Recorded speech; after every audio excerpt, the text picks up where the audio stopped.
Hi friends, welcome to my channel. ఈరోజు video చాలా ఇంట్రెస్టింగ్గా ఉందండి. వీడియోని ఎక్కడ స్కిప్ చేయకుండా ఎండ్ వరకు చూసేయండి. ఇక ప్రాబ్లమ్స్ గురించి ఆలోచిస్తున్న సుధాకర్కి ఊపిరాడకపోవడంతో కౌశికి అని అరుస్తూ ఉంటాడు. ఇక అప్పుడే అక్కడికి వస్తున్న కేదార్ సుధాకర్ పరిస్థితిని అర్థం చేసుకొని నానా అంటూ దగ్గరికి వెళ్ళగానే ఇన్హేలర్ తీసుకురమ్మన్నట్టు సుధాకర్ సైగ చేయడంతో ఇంట్లోకి వెళ్ళి ఇన్హేలర్ని తీసుకొచ్చి ఇస్తాడు కేదార్. ఇక ఆ ఇన్హేలర్ని పీల్చుకున్న తర్వాత సుధాకర్ కాస్త కుదుటపడతాడు.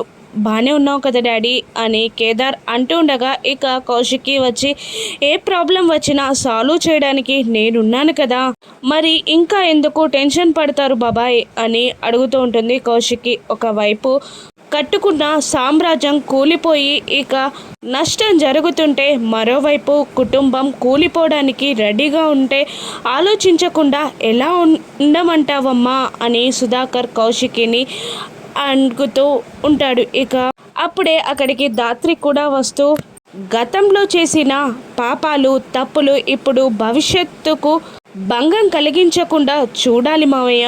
నిజం ఒక్కసారి చెప్తే సరిపోతుంది, కానీ అబద్ధాన్ని ఎప్పుడు చెప్తూ నమ్మించాల్సి ఉంటుంది. అందుకనే మీరు ఇప్పటికైనా గతం నుండి బయటికి వచ్చి నిజాన్ని ఒప్పుకొని తీరాలి. అప్పుడే వచ్చిన సమస్యకి ప్రాబ్లంకి సొల్యూషన్ దొరుకుతుంది అని అంటూ ఉంటుంది దాత్రి. ఇక వెంటనే ఎవరేం చెప్పినా కూడా కేదార్ని నేను కొడుక్గా అంగీకరించి కంపెనీకి సీఈఓగా చేయలేను అని అనేస్తాడు. దాంతో కేదార్ బాధపడుతూ ఉండగా ఇక దాత్రి ఇలా అంటుంటుంది, ఎవరికి బాధ కలగొట్టకుండా నా దగ్గర ఒక ఐడియా ఉంది అని అంటుంది. ఇక ఏంటో చెప్పు దాత్రి అని కౌశికి అడుగుతూ ఉంటుంది. ఇక దాత్రి ఇలా అంటుంటుంది, కంపెనీకి సీఈఓగా ఉండాలంటే సుధాకర్ మామయ్య కన్న కొడుకే కావాలని లేదు కదా అని అనగానే కేదార్ ఏమీ అర్థం కానట్లు నువ్వు చెప్పేదేది మాకు అర్థం కావట్లేదు దాత్రి అని అనేస్తాడు. ఇక వెంటనే దాత్రి కంపెనీకి సీఈఓగా ఉండాలంటే కన్న కొడుకే కావాల్సిన అవసరం లేదు కదా, దత్తత పుత్రుడైనా సరిపోతుంది కదా.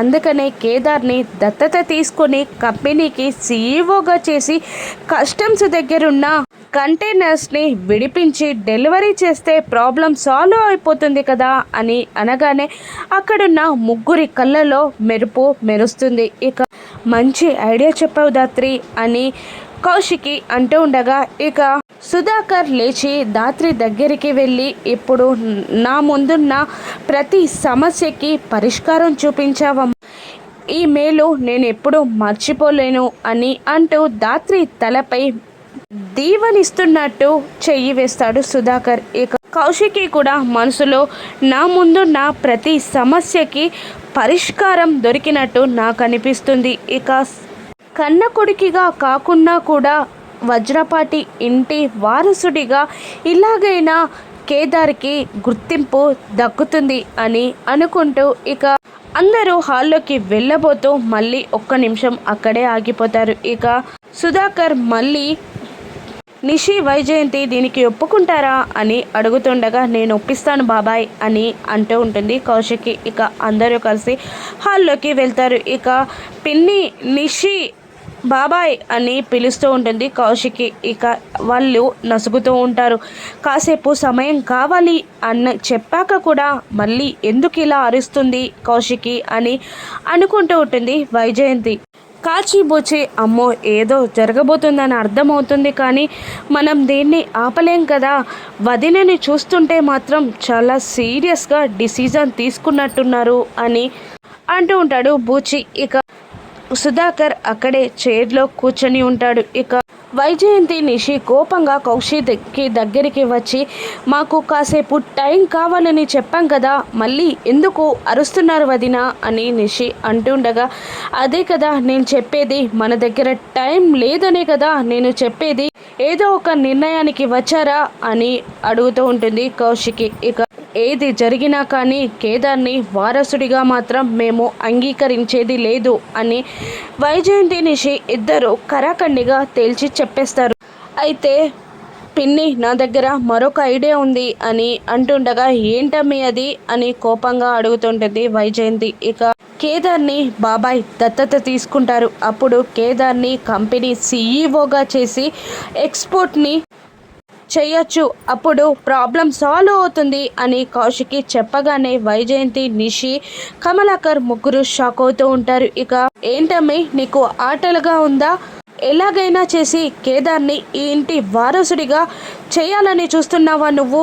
నీకు కావాలంటే నీ ఆస్తిపాస్తులు మొత్తం వాడికి రాసివ్వు, కానీ ఈ ఇంటి వారసుడిగా చేయడానికి మాత్రం నేను ఒప్పుకోను అని వైజయంతి తిడుతూ ఉంటుంది. ఇక నిషి కూడా మీరు కావాలని ఇదంతా చేస్తున్నారు కదా వదినా, కావాలని ఎక్స్పోర్ట్ బిజినెస్లో ప్రాబ్లం కూడా తెచ్చింది మీరే అని నాకు అనిపిస్తుంది అని అంటూ ఉంటుంది నిషి. ఇక కౌశికి నేను అలా చేస్తానా అని అడుగుతుండగా లేదు, ఉన్నట్టుండి ఎక్స్పోర్ట్ బిజినెస్లో మాత్రమే ఎందుకు ప్రాబ్లం వస్తుంది, కావాలనే కేదార్ని ఈ ఇంటి వారసుడిగా చేయడానికే మీరు ఈ పన్నాగం అంతా పన్నుతున్నారు అని నాకు అనుమానంగా ఉంది వదినా అని నిషి తన గోడంతా వెళ్ళబోస్తూ ఉంటుంది. ఇక పిన్ని నువ్వైనా నా మాట నమ్ము అని అంటుండగా నువ్వేం చెప్పినా నేను విననమ్మి కేదార్ని ఈ ఇంటి వారసుడిగా చేసి యువరాజ్ సీట్లో కూర్చోబెట్టడానికి నేను ఒప్పుకోను అని అంటుంటుంది. ఇక అక్కడున్న వాళ్ళందరూ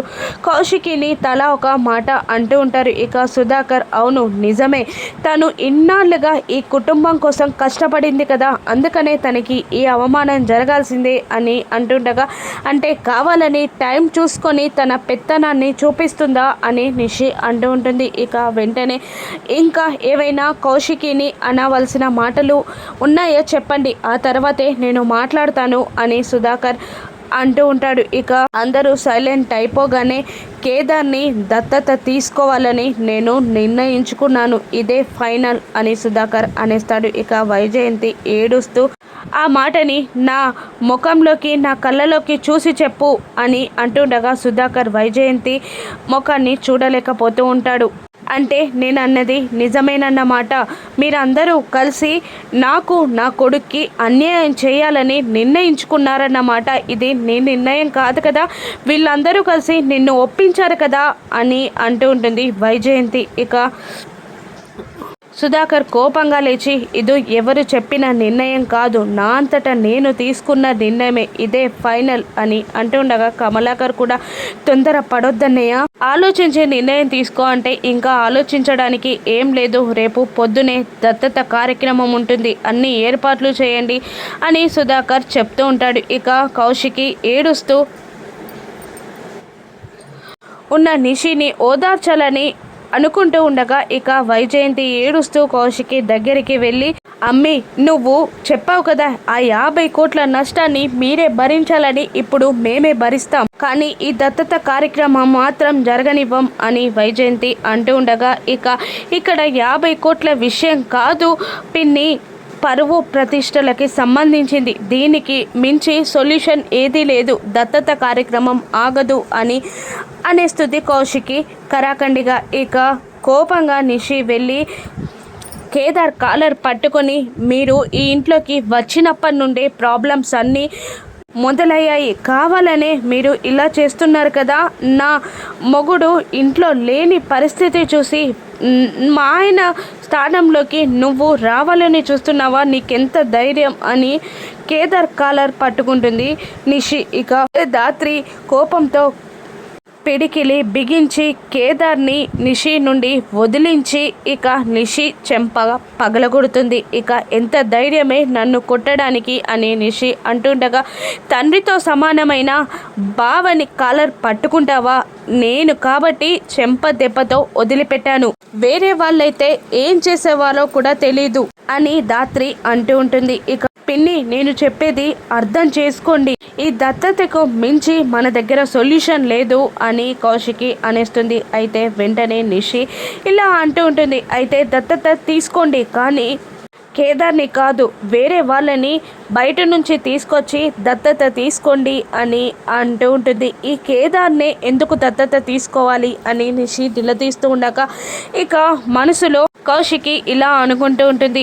వాడు ఆస్తి కోసమే వస్తే ఆస్తి తీసుకొని ఎప్పుడో వెళ్ళిపోయేవాడు, మన మధ్య ప్రేమ కోసం పిచ్చోడిలా తిరిగేవాడు కాదు అని కౌశికి మనసులో అనుకుంటూ ఉంటుంది. ఇక నిషి మళ్ళీ ఈ కేదార్ని ఎందుకు దత్తత తీసుకోవాలి వదిన అని నిలదీస్తూ ఉండగా, ఇది ఆషామాషి వ్యవహారం కాదు నిషి, కోట్లకు సంబంధించిన వ్యాపారం, బయటి వాళ్ళని నమ్మలేం అని అంటుండగా, కేదార్ని మాత్రం నమ్మొచ్చా అని అడుగుతూ ఉంటుంది నిషి.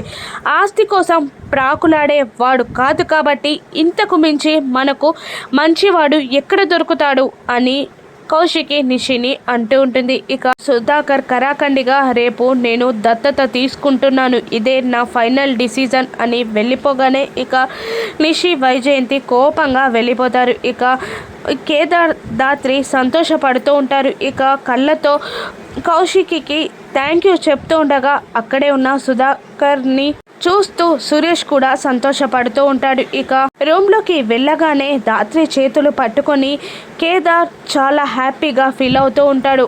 దాత్రిని కూడా వాటేసుకుంటాడు. Thank you Dhatri, thank you, ఈరోజు వస్తుందని నేను కల్లో కూడా అనుకోలేదు. ఇక నువ్వు ఎవరు అంటే వజ్రపాటి సుధాకర్ కొడుకునని గర్వంగా చెప్పుకుంటాను అని అంటూ ఉండగా, అవును కేదార్, అవును, నిజంగా చాలా సంతోషం అని దాత్రి అంటూ ఉండగా, నువ్వు నాతో పాటు లేకుంటే ఇది సాధ్యమయ్యేదే కాదు అని అంటూ ఉంటాడు కేదార్. నీతో ఉన్నప్పుడు నేను ఓడిపోయినా ఫీల్ అవ్వను, కానీ ఇప్పుడు నువ్వు ఎవరు అన్న మాటలకి నిలబడి నేను సమాధానం చెప్పగలను అని అంటూ ఉంటాడు కేదార్. ఇక అప్పుడే అంతలా సంతోషపడకు సుధాకర్ మామయ్య, నువ్వు సొంత కొడుకు అని ఒప్పుకున్నప్పుడే మనం నిజమైన విజయం సాధించినట్టు అని అంటూ ఉంటుంది దాత్రి. అవును నిజమే, కానీ ఇప్పుడు కూడా నేను నా ఐడెంటిటీని చెప్పగలను కదా అని అంటూ ఉంటాడు కేదార్. అవును నిజమే, ఇందులో మరొక ప్లస్ పాయింట్ కూడా ఉంటుంది. ఇప్పుడు చాలా భయపడిపోయిన నిషి